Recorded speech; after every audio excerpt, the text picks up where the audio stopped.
Goodbye, ReZero, until season 4 from Mr. Echidna. And I don't think the goodbye should last 4 years this time. I think it's gonna be a lot shorter, considering, hey, they've already been in production, right?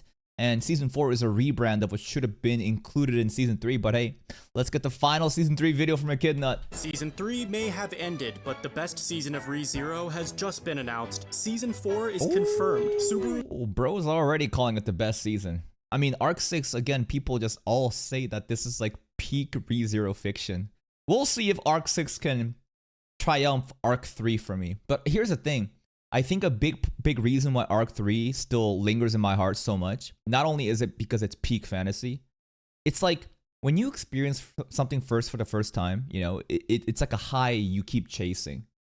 Because of how fresh ReZero Season 1 was for me, that entire ride, that could never be emulated. And the more you try to, you know, watch something more, right? It doesn't mean that the next seasons are bad. It's just like it's hard to capture that feeling again. But we'll see if Arc 6 can, you know, surpass Arc 3 for me personally. Who's wearing a brand new outfit. Emilia just got even hotter. And they both just pulled up to a bar and ordered fucking milk. I need to stop talking about it because I plan on posting a Season 4 video in a couple days talking about why you should be more excited for Season 4 than all of the previous seasons combined. Oh my. Oh, what the heck? I paused at the perfect moment. Literally perfect pause. Why is the glaze is crazy? I do want to know. Spoiler free, you know, glaze about Arc 6 would be amazing. Combined. Subscribe so you don't miss that, but for now, let's talk about this final episode of Season 3. Julius just got the REM treatment. Or, my bad, I guess now I should use the Spanish pronunciation. WHOlius. It's not, no, it's not even who's Julius though. Because like no one says who's Krush. People who actually say who's Julius meme, you don't even understand ReZero. Because that's a REM joke. If the memory and the name is taken away, you become REM, everyone forgets. If that's not the case, if the name is taken away, if the memory is taken away, Julius simply becomes like a person who doesn't have his memories anymore. So it's a dementia basement like Krush. That's right. Just like Otto Shin's, his name got deleted. And I loved the contrast of the goofy, happy soundtrack playing while Subaru slowly realizes the horror of what just happened though. It's so troll. The soundtrack difference, plus the bright lighting, which was exactly 1-for-1 of what happened in the season 1 to 2, you know, the wagon, who's REM moment with Emilia. It's the same shit. They did a deja vu. Been through this shit before, so the question is, will he try to save Julius? When REM got her name eaten, Subaru immediately used Return by Death to try to save her. But would he do the same for Julius? And no. Because remember, straight bet, no one's lost yet. Other than random NPCs we don't care about. We're not going to do that. And even if we did, there's no way the author would redo this. The checkpoint, I'm sure, already is done. So there's no way we're going back. And at this point, is that even possible? 1 second. Audio issues. And let's go back. He do the same for Julius. And at this point, is that even possible? Last time he died, his save point was only a couple minutes before his death, so it's possible he can't save Julius even if he wants to. Although, it's not like Julius is dead though, right? He's even still conscious and walking around, as opposed to REM. If anything, I would argue that this is better for Julius. Thank you, Sinchi, for the 1 month. Ooh, showing up on Kick too, my boy. Thank you, appreciate that, man. But here's the thing about Julius that I was thinking about last night. Actually, today at the gym. I don't know why. I was just thinking about Julius's character development. Why would they make Julius forget his memories, right? Why would they have a Krush happen to Julius? I think that this opens up a really good character development for him, considering the type of character he was. Because in episode 1 of season 3, we immediately talk about how Julius is the most like chivalrous knight. But that's all he is. And he wishes that he could lash out and show his true heart like Subaru did, you know, when he was like lashing out at Heinkel and stuff like that. And Subaru said, bro, you put your knightly armor around your heart. Maybe you should be more like Yuli, the mercenary back in season 1, rather than, you know, Julius the knight. With his memories now gone, right? He's like a dementia patient. Maybe this will kind of like shape him up to be that kind of character where he can truly be himself rather than, you know, be the other thing. He didn't lose his memories? Did he not? Is he not a dementia patient right now? Hold on a second. What did Krush lose? Did Krush also lose everything? I thought that you basically become scrap, but you're still conscious. She lost her memories, so this is like an inverse. So if you lose both, you become a REM. If you lose memories, you become a Krush. If you lose a name, then you become a WHOlius. So, okay. What the fuck? Okay, hold on. I take it back. The who's WHOlius memes make sense now. I thought this is the exact same thing with the Krush scenario. How does this even work? What the fuck? So hold up. He knows everything, but he doesn't know his name. What? So he himself knows everything, but nobody knows him anymore. What the fuck? Now that's an interesting twist. I really thought it was a Krush scenario all over again. So they're like half and half, two of the same coin, while Rem basically got double fucked. Huh. Well, there goes that whole fucking knightly armor character fucking development. He's still him. So now he just has, like, nobody knows who he is, but he knows who he is. Huh. Okay. Would you rather have your name eaten or your memory eaten? What's worse? Not knowing who you are? Yeah, sorry. How does this even make sense? Everybody doesn't know who you are. So what would you rather have? You don't know who you are, or everyone else don't know who you are? they both suck. They both suck, to be honest. I'd rather forget everything, to be honest. If I was Krush, I could watch Attack on Titan all over again. If I was Krush, I could watch Naruto all over again. You know what? I could watch ReZero Arc 3 again for the first time. Yo, where's Gluttony at? I need this power. Conscious and walking around, as opposed to Rem, who's in a coma. Remember, that's because both Rem's name and her memories were eaten, while Julius still appears to have his memories, so only his name was eaten. And that's, honestly, not the worst out. It's not. It's just really weird. It's just like a mindfuck that, like, he knows who he is. Sorry. Nobody knows who he is, but he still remembers everything. It's weird. We killed an archbishop and captured another, so I'd consider that a fair trade for Julius losing his name and his brother, Joshua. Yoshua actually just dead. No one's ever mentioned him. No one's ever confirmed him. I thought that his name and memory are gone, but the body is missing, so I don't know. But anyway, Beatrice had no mana left, so to cast all these basic yin magic spells, she had to sacrifice these extremely valuable mana crystals, which were the entire reason we even came to Priestella in the first place. Remember, these crystals were supposed to help us bring Puck back, but instead, Beatrice wasted them to cast a couple low-level spells. I thought that we only needed one of them at the end for Puck. Like, that's what the subs were telling me, that we got a lot of these stones and we need to leave one remaining for Puck. Not that, like, oh no, these are all for Puck and now we're wasting it all and we can't get Puck anymore. Why else did we hold on to that one stone at the very end? Spells. It's the equivalent of fueling up a private jet just to fly across the street. So Beatrice is basically Taylor Swift. Okay. Oh god, stop! Stop! Ah! My mistake. Sirius is Taylor Swift. I loved how Beatrice smiles. You better hope that the Swifties don't hear about this shit, bro. The Swifties are scary. So when she finally gets to use this weapon, which by the way was created by Best Echidna. Girl, and there is a bit of cut content to talk about. It was created by her, huh? When, you know, Bieko said mommy or something, I was like, what? Yo, Echidna reference? You can just create these things? Okay. Out here. Beatrice was supposed to explain a little bit more about the lore of this weapon. It's called the Star Staff because it shoots a powerful beam of star magic, which doesn't exist. Fuck is a star magic? I love how Felt's first instinct was just to bonk lie with it. This legendary weapon.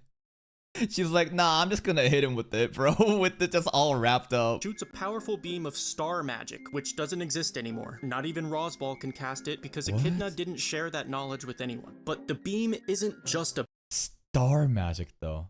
And knowing how the stars makes up the constellations, like, you know how important, you know, constellations are in the context of ReZero. Star magic, what? Beam. It's also like a magic missile that chases you forever until it hits you. But the original purpose of the staff was to annoy a certain dragon. And according to Roswell, it almost brought the dragon to tears, assuming that they're talking about the divine dragon Volcanic. Probably, but this show is so trolled that it might not be. Volcanica, it's interesting that such a powerful weapon was intended only to annoy him. That could be an indicator for how strong Volcanica is. So the lore is it's strong enough to annoy the dragon Volcanica, but also Reinhard wouldn't just walk away safe with it. So if you do the power scaling, Volcanica is above Reinhard then, according to the lore of how it's described. It said that Reinhard would be hurt by it, right? But Volcanica would be annoyed by it. Are we doing the lore power scaling right now? I mean, imagine if JFK just got Oh my god, Echidnut used AI art. Cancel him. Bro, I see so many people shaming others for using the Ghibli AI art filter on Twitter. So many people are just like retweeting, you know, posts saying like, oh, look at this poor ass, can't even hire a fucking artist. And I thought about that talking point. I get it, right? The completely off tangent topic here. I understand why people will be upset by AI art because it replaces, you know, the labor of actual humans to create the art itself. Obviously, people are losing jobs, right? Livelihoods could potentially be lost if this kind of takes over. And I guess it kind of like loses the essence of human creation. But like when you try to frame that in the context of poor, like, oh my God, you can't even hire an artist poor. Doesn't that kind of like contradict the origins of like why this is bad, of like, you know, taking away people's jobs and livelihoods? Like you're going to shame someone, like the way that you're going to try to like basically prevent someone from using AIR is shaming them, saying they're poor, when the root of this is because you don't want to be poor as an artist. Anyways, keep going. Annoyed instead of assassinated. Like, all the CIA did was get on his nerves. The real conspiracy, though, is if all Echidna wanted to do was annoy Volcanica rather than actually harm him, then how come Echidna's apprentice, Roswal, wants to kill the dragon? Because the seal. Isn't the implication that Echidna is sealed in the sanctuary by Volcanica and Roswell's goal is to kill the dragon to remove the seal? So it doesn't really matter if it's annoying or not? What do you mean? I don't have time right now to go down that rabbit hole, but speaking of Am I off there? Season 2, that was the direct theory that we were just talking the entire time, right? That Echidna was sealed away by a certain dragon and Roswell wants to kill the dragon. It just seems to make sense that killing would remove the seal, right? What? Rabbits and holes. Rui Arneb is the third Archbishop of Gluttony, representing the rabbit-shaped constellation. There it is, great rabbit. She has the same voice actress as Chika from Kaguya-sama, and of course, Roxy. Anyway, one of my favorite plot points is how Gluttony accidentally defeated himself by trying to eat Felt, who's— Yeah, that was crazy. I had to think for a second, like, why was his name? What about Felt? It's not a real name. His real name is obviously not Felt. Of all the countless mysteries in ReZero, Felt's identity is probably the most obvious. Shortly before the anime, at this point, it is so blatantly obvious how much they're screaming that Felt is a lost princess of Lugunica at this point. I think any anime only should be able to come to that conclusion too, right? There's no way there is anyone out there that is confused about this, right? That would be so embarrassing. And I'm not trying to shame other content creators, but like, dude, if you're not like that truly, if you don't realize this, you truly are not paying attention to the show at all. If you're shocked at like, what?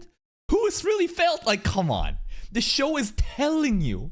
It's not even cut content. It's straight up screaming at your face multiple times. The entire Lugunica family was wiped out by a disease, except for a princess who was kidnapped. And ever since season 1, when Felt picked up the insignia, we all knew that the princess was probably her. Yeah. Which means we technically shouldn't even be having an election because Felt is literally the rightful heir to the Iron Throne. True. Oh, the Iron Throne. That's pretty hype. That's some Game of Thrones shit. But the Dragon Tablet set to do this shit, right? If the Dragon Tablet was so wise, you know, isn't it? It's supposed to be like a prophecy-making machine. Why would it not? Why would it try to get other candidates too? The only other person with a legitimate claim would be, I guess, Capella, who Maybe. I'd probably vote for. That's how I determine politics. It's just a matter of who would I rather smash. 2020 was a tough decision. Ooh. Holy shit, though, the gore this episode went crazy. Otto's legs got fucking obliterated. Yeah, that's shin, the bone. It took me a while to realize, what am I looking at? Holy shit, that's his shins. Apparently the Gluttonies can swap in for each other, which we saw after Lai was defeated, which, by the way, I think it's kinda bullshit that he— I want to believe that the Gluttonies, like, how did they swap in? It's just more fun to think that Pandora did this.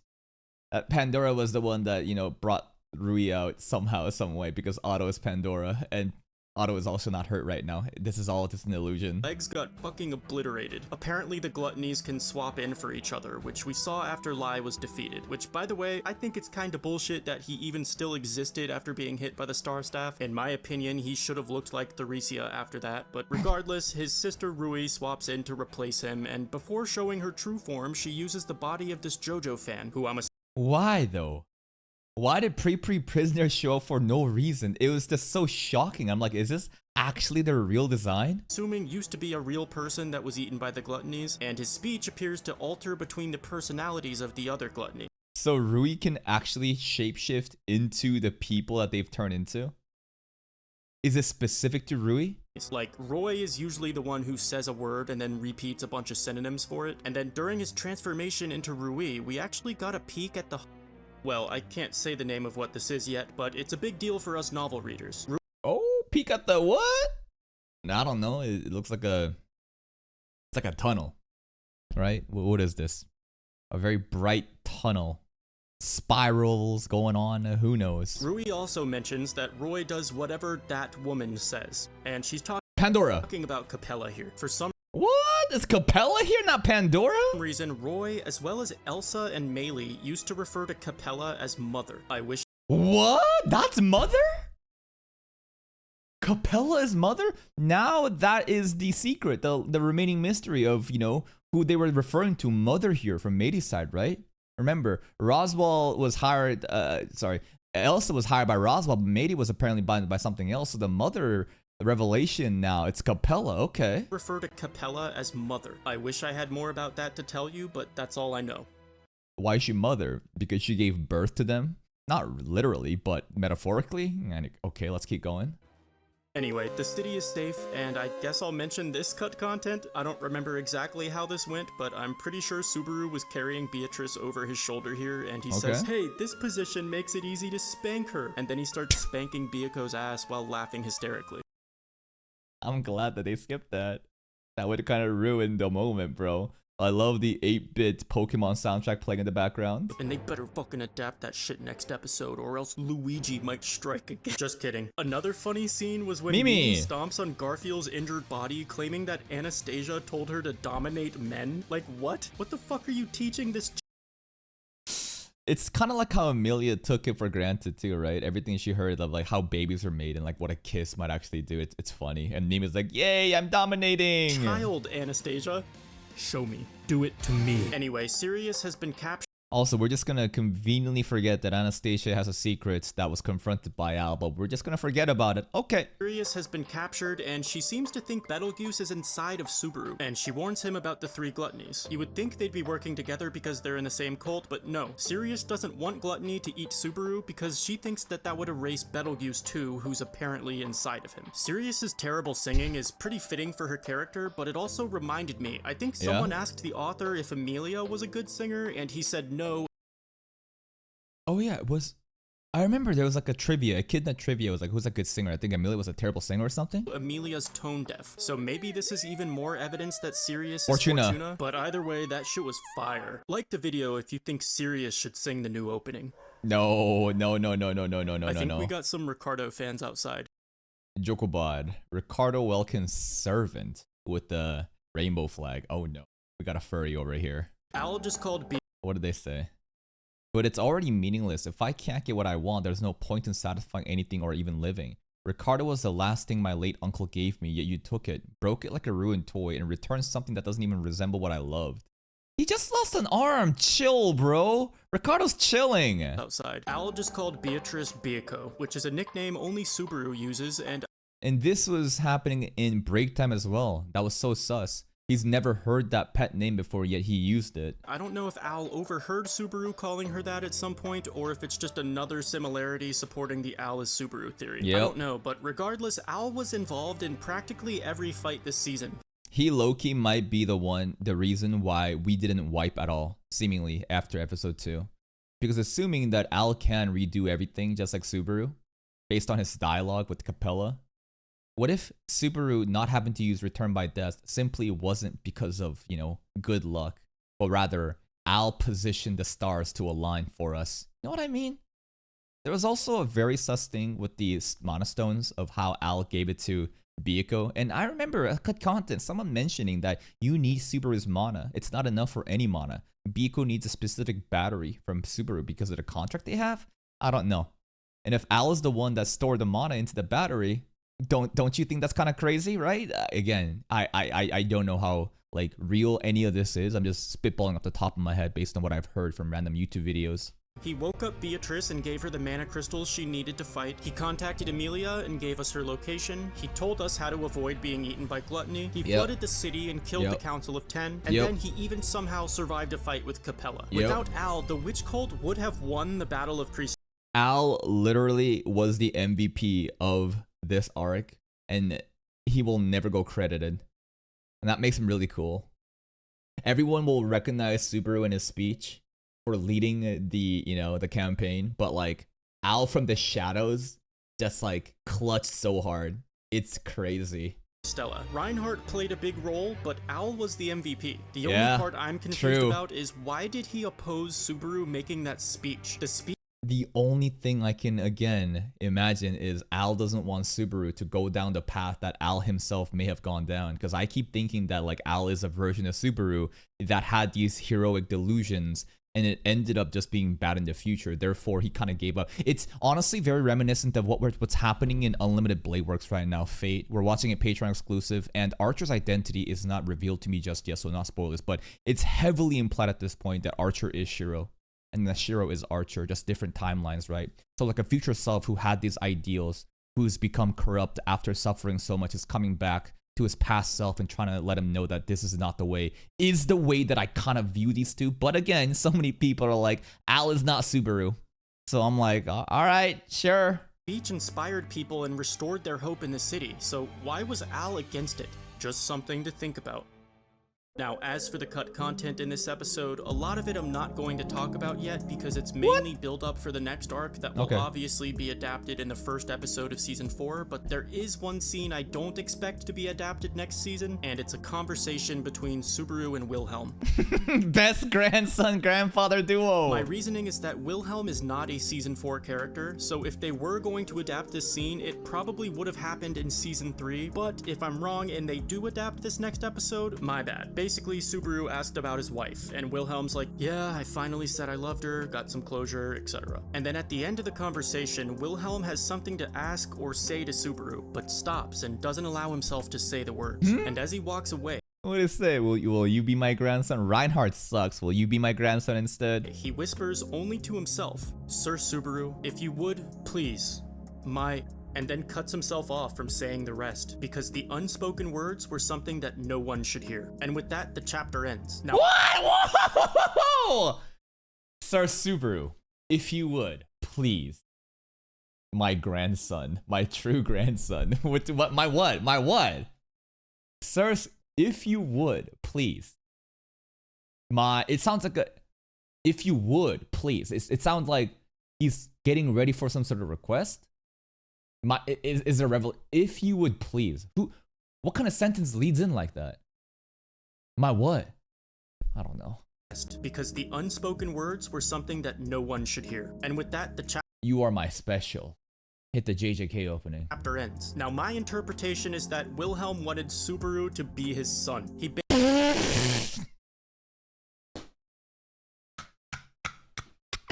Not even grandson. Son? So hold up, Subaru not even replacing Reinhardt, he replacing Heinkel? Basically just disowned his grandson Reinhardt, and Heinkel is probably the worst excuse of a son imaginable, while Subaru is Subaru fitting both son and grandson right now? Pretty much the perfect son Wilhelm always wanted, so I think he wanted to vocalize that. Of course. Dude, this is a fucking demon. They do call him the sword demon for a reason. Oh man. Well, bro, it's over. I think he has crossed a bridge that will never be returned regarding him and Reinhardt. I think that is done, right? Or it kind of makes the ending of the fight, right? And the conclusion of the fight and the conversation kind of meaningless. So, yeah, okay. I mean, Subaru has always been, Wilhelm has always been a Subaru enjoyer since season 1, right? He has. So, alright, sure, Papa, let's go. Of course, I could be wrong. Wilhelm could have wanted Subaru to peg him or some shit. The What? author left it ambiguous intentionally, so please drop a comment if you had a different interpretation. I think my initial interpretation again was my grandson or something, right? So that's the only thing that I can imagine. You might get roasted though. Last week's dumbass comment award goes to Evil. Oh my god, bro is essaying. Bro is essaying. There are no likes or dislikes on it. There's 10 replies on it, and he edited the comment. It is just peak YouTube comment behavior, bro. Ain't nobody give a fuck about what they say. And they have to go just get roasted in the reply section, and they have to fucking edit this shit. Evil Beauty, because they attacked ReZero for using Reinhardt as a plot device, even though it's been 3 seasons and he's only killed. There are so many contradictions within this anime that certain things left me confused. Because of how inconsistent they all are. Like, since when did Reinhardt have divine blessing protection for him to clap his grandma? What do you mean? Whom also had divine blessing protection. And now you're this has been a thing from the beginning that Reinhardt has been loved. Which specific one you're talking about? And now you're telling me Teresa would have died with the dying hair rather than dying. Either way is just a cop-out, and Reinhardt saves the day again? Can any character in this anime hold their own as they are intended without needing Reinhardt to outshine it? By the way, Reinhardt does not save the day every time. This is a very rare season where Reinhardt was actually unbenched by Nagatsuki Tape and was allowed to join in the fray and deliver results. So, what do you mean again, bro? Last time he did this shit was back in season 1, episode 3 against Elsa. Then he fucked off for 2 seasons. You're talking as if Reinhardt is our answer every time. Can any character blah blah blah? This is probably the reason why I am not too invested in ReZero at the moment, yet you're on an Echidna video, bro. You say that you're not invested in ReZero, yet you're literally watching other people make reviews and cut content, and then you write a fucking paragraph essay in that section. Did you know that, like, already, if you are sweaty enough to be watching Echidnut's video, you probably are extremely invested in Sweaty. And on top of that, 10% of people, like I don't know what the actual statistic is, but most people don't comment on those videos. So then you jump another hurdle. You are the sweatiest motherfucker who is the most invested here, dude. This is probably the reason I'm not too invested in ReZero at the moment, because Reinhardt just makes everyone look incompetently weak by just existing. Hell, even his grandma. Reinhardt should just be the protagonist since he's the author's love child. Again, what a stupid comment. Genuinely a retard. This show has shown us time after time how well Nagatsuki Tape balances these OP characters. Because these OP characters are delicately handled. Reinhardt is intensely shown in the beginning, pops off in episode 3, and then is removed from the story because it makes no sense for him to have to clutch every time. He's out on patrol, he's doing something else, he's always busy doing something else. Season 2, he's fucking MIA. Season 3, he finally shows up and he gets to actually finally pop up. And he finally pops off once, and then you're fucking crying about this, bro? Are we actually watching the same show right now? Because this is the comment from perspective of someone who thinks that Reinhardt literally saved every person in every arc throughout all 3 seasons. P.S. I have nothing against Reinhardt as a character, even though I think he's meh, but I do have a problem with the way he's utilized as a form of plot device. He's not. One of the few rare occurrences, again. You are so just wrong. He even makes strong villains like Elsa and Sirius a joke, and that's the entire point. The author of the show explicitly mentions Reinhardt as like the different person in this universe. This guy is different. They're not trying to be discreet about it. They're trying to make it like this is the exception. If Reinhardt is there, everything will be fine. Like that glaze has been there from the fucking beginning. Then the author delicately balances a character and then utilizes his personality, his like family drama as like a crutch for him, right? Even though Reinhardt is that strong, his family drama and the way that is perceived by his peers and his family, right? That's like the drama around it. I think Reinhardt is an incredibly well-written character. But 2, I guess, random fucking monkeys. They just don't know what the hell they're watching, and they're just writing fucking essays. As a plot device, even though it's been 3 seasons and he's only killed 2 people. They also straight up didn't do anything after episode 3 season 1. Are we watching the same show? so aggressively misinterpreted the blessing of the Sword Saint, and with absolute confidence they stated that Theresia was just as strong. Oh god, I hate this. I hate this fucking emoji, bro. You know that this person is just an absolute nightmare to be around. That you unironically put that emoji. Echidna, your response did not even answer my question. Eyes up emoji. Oh, just. What I do is I immediately ban them. I don't delete comments, by the way. Some people are complaining that I delete comments. I don't delete comments. I outright ban you so that your entire profile history is erased in my channel. Like what Gluttony does. You get erased like Rem. That's the level that I'm at. There's no point arguing with these fucking monkeys. It's a waste of time. I see some shit that pisses me off or it's rude, it's trying to go to territory. Immediately ban and move on. It's a waste of time to engage. Wrong as Reinhardt, so I tried to clear it up by saying Theresia only had 2 blessings while Reinhardt has literally thousands, but they didn't even read my response and just continued doing their best. Oh, this emoji, bro. This fucking emoji. Oh. Oh. Oh. I shudder at the cringe. Best Regulus impression, claiming with Bro the is utmost typing. certainty that Theresia had the blessing of the Phoenix, and at But guess what, bro? Guess what? The most outspoken are usually the most retarded. There is a thing called the Dunning-Kruger syndrome or some shit. Basically, like, the more of an amateur or, like, you know, the more like a noob you are, the more you think you know shit. And then basically the more you gain expertise in the field and gain more knowledge, the more you realize you don't know fucking anything. Arrogant monkeys, bro, who don't even second guess themselves thinking they're so right. Very dangerous combination. Stupidity with confidence, extremely dangerous and annoying combination. That's just the fucking Yamauchi effect in Classroom the Elite. that Theresia had the blessing of the Phoenix, and at that point I thought it was rage bait, so I didn't reply. But just to clarify for anyone else, I love how he loves saying dying like this. He's so convinced that dying, this is the way you type it. Maybe he's doing this. I'll go out of the way and assume that he's doing this too. I guess he thinks that if he wrote the actual dying English, the YouTube comments, you know, would get deleted, auto-flagged or some shit. else who's confused, the blessing of the Sword Saint does not make you Reinhardt. All it does is grant your swordsmanship a tremendous buff and allows you to see invisible lines that shows you where to swing. That's it. Reinhardt is a uniquely powerful. And you know what the bullshit is? And I've noticed this too, so I kind of backed off doing this. He is probably jacking off and nutting at the fact that Echidna put him in his video.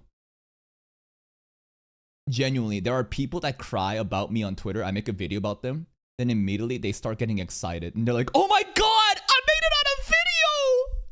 Oh my god, you're talking about me! And all of their mutuals like, bro, you did it! You made it! And I'm like, this is weird behavior. This is fucking weird. Sometimes it is fun to crucify them. I do that a lot. But most of the times, these monkeys, they want it, bro. They want it. They love it. They're like, oh my god, I got put in a video.